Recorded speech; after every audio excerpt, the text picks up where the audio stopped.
Assalamualaikum warahmatullahi wabarakatuh. Selamat pagi, salam sejahtera untuk kita semuanya. Sebelum saya membacakan dan sedikit bercerita, saya ingin sampaikan seperti apa kata Pak Siswono tadi. Di setiap acara wisuda, setidaknya saya pernah duduk di kursi itu. Ada dua hal yang selalu kita bayangkan. Yang pertama, perjuangan menuju lulus dan bagaimana nyebelinya dosen-dosen kita. Ngaku jujur sekarang, dosenmu itu baik hati atau nyebelin? Ayo dijawab. Ayo pengakuan dosa semua. Sudah ngasih tugas terus, UKT mahal, nilai pelit, apalagi ya, ditemui sulit. Oh betul katanya Bapak Ibu, patahkan hatimu Bapak Ibu. Tapi ingat nggak Bapak Ibu, kawan-kawan, saudara-saudara para wisudawan, kelak kemudian hari ketika teman-teman akan menjadi tokoh pengusaha sukses, tokoh nasional seperti Pak Siswono, maka pada saat itu Anda akan ingat siapa yang membuat Anda seperti itu. Dua, itu soal perjuangan di kampus. Yang kedua adalah, Pak Siswono juga sampaikan, saya mau garis bawain aja. Di tengah suksesnya teman-teman semuanya, ada Bapak Ibu di balkon ini yang dengan susah payah sejak kecil mandiin kamu, nyuciin kamu, udah kamu kalau buang air sembarangan, udah nakalnya minta ampun, dan beliaulah sebenarnya yang hari ini kebahagiaannya luar biasa karena anaknya diwisuda. Hormatilah orang tuamu, hormatilah para gurumu. Yang saya hormati Ketua Pembina YPPUP Pak Siswono Yudhoyosodo dan seluruh jajaran. Ada pembina, ada pengawas. Terima kasih hadir semuanya di sini. Pak Rektor beserta seluruh para dosen, senat guru besar yang hari ini hadir. Kawan-kawan wisudawan yang pasti berbahagia, tenang saja. Dunia tidak mengkhawatirkan bunyi-bunyian di medsos. Tenang saja. Dan tentu seluruh orang tua, wali, mahasiswa yang hari ini pasti berbahagia menunggu-nunggu anaknya di wisuda dan pasti punya harapan yang sangat tinggi. Pak Rektor, para dekan, teman-teman dosen, para wali mahasiswa, wisudawan, dan seluruh tamu undangan yang sangat saya hormati. Sumpah demi Allah, saya tuh gak pernah namanya orasi ilmiah. Dedek saya. Saya itu cuma mengingatkan saja, saya ini bukan ilmuwan. Jadi rasa-rasanya Bapak Ibu teman-teman kurang tepat jika saya memaksakan diri untuk orasi ilmiah. Mohon maaf sebelumnya. Izin Pak nanti saya. Karena sudah pasti saudara-saudara yang di depan saya, yang selempangnya dulu persis sama saya waktu kuliah, cum laude gitu. Tapi saya pinjam punya teman. Pasti lebih hebat yang di sini apalagi, sehingga izinkan saya yang tidak seintelek teman-teman ini bercerita saja. Karena saya sudah diundang, ya mau gimana lagi. Kan saya harus nulis ini, harus ngetik ini.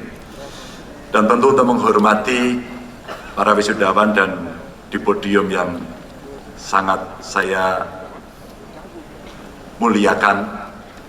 Kenapa podiumnya dimuliakan? Ya gara-gara ini saya bicaranya jadi sosok ilmiah gitu. Padahal sebenarnya tidak. Jadi rileks saja. Izinkan saya untuk bercerita. Izinkan saya untuk sedikit mendongeng. Bapak Ibu, teman-teman, beberapa waktu lalu saya berkunjung ke kediaman Mas Butet. Wih, langsung ada fotonya. Butet Kertarejasa, budayawan yang menurut saya beli. Kebetulan teman-teman seniman saat itu juga sedang ngumpul di sana. Ada musisi, aktor, sastrawan, pelukis, ada yang melukis sangat cepat sekali. Dan tentu saja mereka ini adalah orang-orang yang menurut saya keren sekali. Karyanya luar biasa. Mungkin saya tidak kenal, mungkin Anda tidak kenal, mungkin banyak orang tidak kenal. Tapi karyanya mendunia. Dan setelah makan bareng, Mas Butet ngajak saya keliling untuk menyaksikan koleksi lukisan yang ada di rumahnya. Ada lukisan orang lagi menarik tali, dan di ujung talinya ada harimau. Saya tanya sama Mas Butet, apa pesan di balik gambar ini? Apa pesan di balik gambar itu? Ternyata pesannya adalah mengendalikan keserakahan. Sketch. Itu sketch. Tapi ada satu lagi lukisan yang menurut saya luar biasa bagusnya. Itu adalah lukisan Pak Hugeng yang melukis dirinya sendiri. Jadi Pak Hugeng melukis Hugeng. Dan yang menarik dari lukisannya itu, lukisan itu tidak selesai. Kakinya belum tuntas, tangannya belum tuntas. Lukisan itu menyiratkan pesan yang sangat dalam menurut saya, sangat dalam. Effort yang dilakukan oleh seorang Hugeng, polisi legendaris itu, dengan segala daya upayanya tidak bisa menghasilkan sebuah kesempurnaan, tapi dia lakukan itu dengan sangat baik.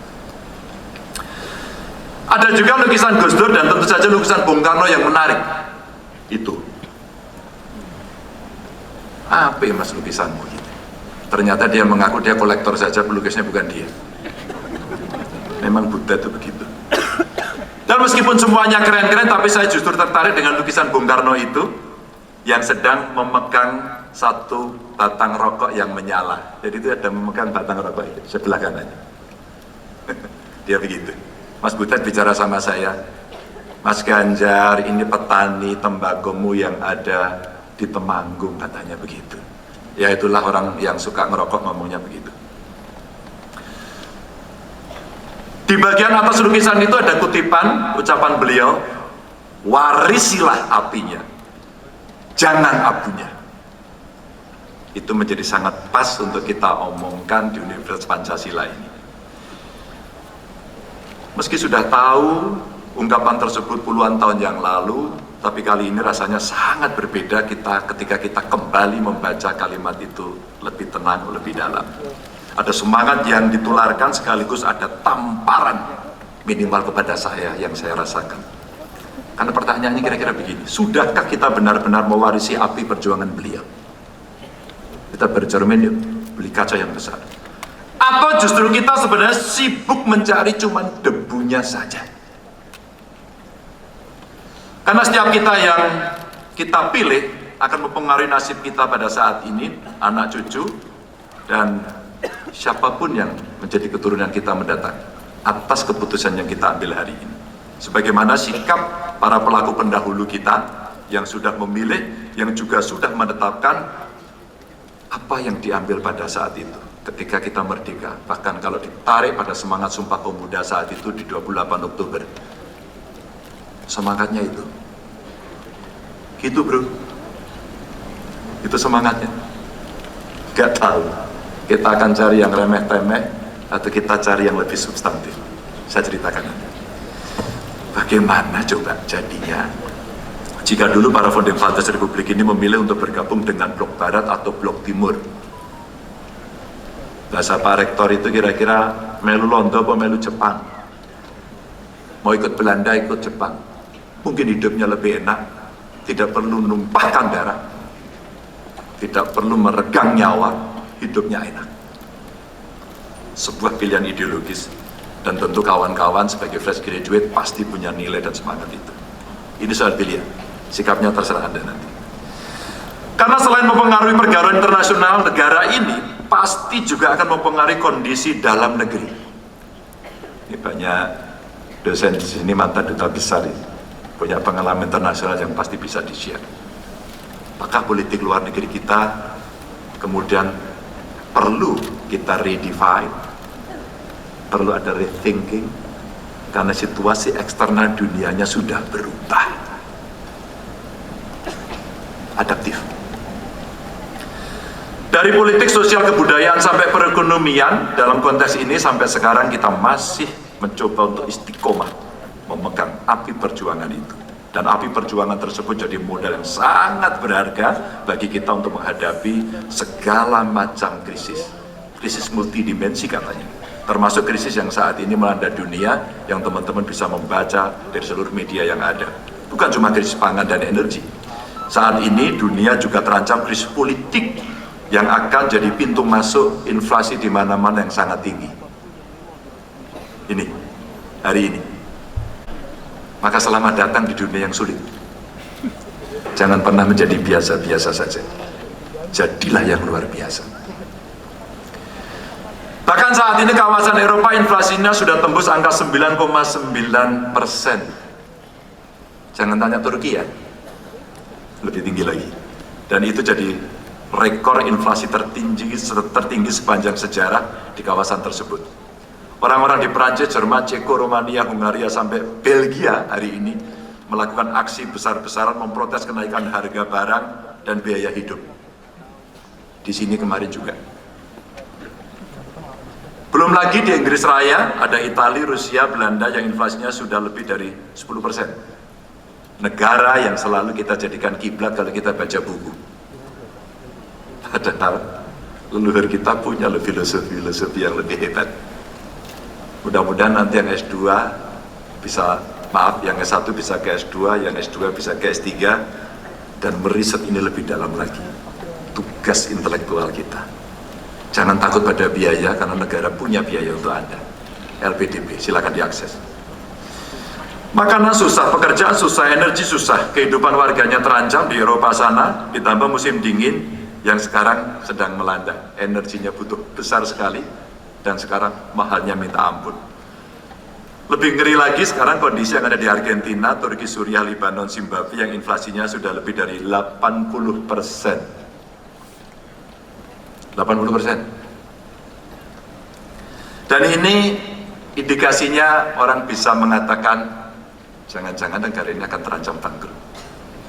Maka banyak yang kemudian mengantri untuk menjadi pasiennya IMF. Dan resesi global yang sudah di depan mata pernah disampaikan oleh Pak Presiden tahun 2023 maksud saya, kondisi dunia akan semakin gelap dan bikin megah-megah. Maka saat itu Pak Presiden menyampaikan kurang lebih 28 negara yang saat ini ngantri di depan pintu gerbangnya IMF minta pertolongan. Waktu saya menemani beliau beberapa waktu lalu, ngobrol banyak. Aku, kalau yang ngantri itu 4 negara, 7 negara, oke. Mungkin IMF masih kuat, tapi kalau tidak, saya tidak yakin apakah IMF juga mampu. Belum lagi saya tidak tahu skimnya IMF itu seperti apa. Saya tidak tahu syaratnya seketat apa. Maka pada saat itu saya ingat pidatonya Bung Karno. Ketika syarat itu ketat dan akan mencekik, maka Bung Karno bilang, minggat IMF. Go to hell with your IMF. Sebenarnya itu daulat politik yang saat itu didengungkan, dan mestinya kita bisa melakukan itu hari ini. Tantangan buat kawan-kawan. Lantas sebenarnya apakah semua kekacauan itu bakal merembetkan negara kita, dan apakah kita siap? Secara garis besar Bapak Ibu, dengan pertumbuhan ekonomi kita di angka ya 5,4%, inflasi kita 5,9%, kondisi negara kita alhamdulillah hari ini relatif masih terkendali. Bahkan secara umum, alhamdulillah lebih baik dibandingkan negara-negara anggota G20. Tapi meskipun masuk zona aman, ya tentu kita tidak bisa tinggal diam begitu saja menerima kondisi ini. Karena jika gejolak geopolitik ini kita biarkan, maka Indonesia pun bakal ikut terkena pukulan yang sangat berat. PR besar hari ini. Maka perdamaian adalah menjadi kunci utama perbaikan situasi kondisi ini. Maka saya bangga juga di tengah situasi perang, Presiden datang ke medan perang itu. Dan itu bukan di negaranya, di negara orang lain. Effort kita untuk menuju damai. Pertemuan U20 kemarin di Solo, saya sampaikan, Pak Ganjar, menurut Pak Ganjar apa yang mesti dilakukan oleh pemuda? Bilang tuh sama bapak ibumu yang sedang memimpin negara di seluruh dunia, wabil khusus anggota G20 itu. Jangan perang, please, itu aja. Silakan teriakan yang keras. Saya sampaikan kemarin di pertemuan U20. Bapak Ibu, teman-teman para wisudawan, maka perdamaian yang menjadi kunci itu betul-betul mesti kita dengungkan hari ini. Bahasa sekarang viralkan. Apa yang dilakukan Presiden Jokowi waktu ke Rusia dan Ukraina menurut saya tepat, menantang, challenging betul. Dan sebagaimana kita tahu, upaya itu masih akan terus dilanjutkan oleh Presiden kita saat nanti menjadi tuan rumah G20 di 15 sampai 16 November. Untuk pertama kalinya loh Indonesia memimpin di tengah situasi yang sulit ini. Bahkan dengan segala potensinya, Indonesia masih diyakini sebagai negara yang mampu meredakan ketegangan dunia, baik itu ketegangan perang Rusia-Ukraina maupun ketegangan perang dagang antara China dan Amerika. Saya ngomong dengan Bu Menlu, ada beberapa kawan duta besar yang pernah bertugas di sana ya Pak ya. Bagaimana acara G20 itu betul-betul Indonesia tidak boleh jadi I.O. Kita pemimpinnya, kita yang harus mewarnainya, kita yang mesti menyodorkan agendanya. Ini menarik. Kita punya kesempatan untuk mempengaruhi pikiran dunia. Maka disinilah kita bisa merasakan manfaat besar telah mewarisi api perjuangan. Belajar dari gerakan non-blok saat itu yang dideklarasikan oleh Founding Father Republik ini, sehingga kita bisa bergerak bebas secara aktif untuk menciptakan perdamaian dunia. Bapak Ibu para hadirin yang saya muliakan, jika secara eksternal kekuatan kita sudah mendapat pengakuan di dunia internasional, sekarang apakah kita akan membiarkan diri sebagai kendang saja yang cuma tebal di bagian luar sementara kosong di dalamnya? Modal kita sebagai negara besar sebenarnya semakin tebal. Pak Sis tadi sudah menyampaikan data-datanya dengan sangat tepat presisi. Saya kira itu yang dijadikan pedoman. Mimpi kemakmuran dan kemajuan semakin nyata untuk bisa kita realisasikan. Tapi Bapak Ibu hadirin, sebenarnya bagaimana sebenarnya bayangan kita ini tentang kemakmuran sebuah negara itu? Bagaimana sebenarnya imajinasi kita tentang sebuah negara yang maju yang kita mimpikan? Jika belum, sebenarnya ya kita sama-sama melahirkan bayangan dan imajinasi kemakmuran dan kemajuan secara kolektif. Yuk mimpi bareng yuk. Jangan sampai mimpi saja takut. Dalam skala kecil negara ini adalah sebuah rumah sebenarnya. Lahan dan bangunannya sudah ada, penghuninya ada, aturannya ada, dan untuk menjaga kehidupan penghuni sebenarnya diperlukan makanan. Untuk mengingatkan bahwa kita semua perlu makan. Dan makan itu mesti dicari, mesti diproduksi. Dan itu butuh ilmu pengetahuan, butuh pendidikan.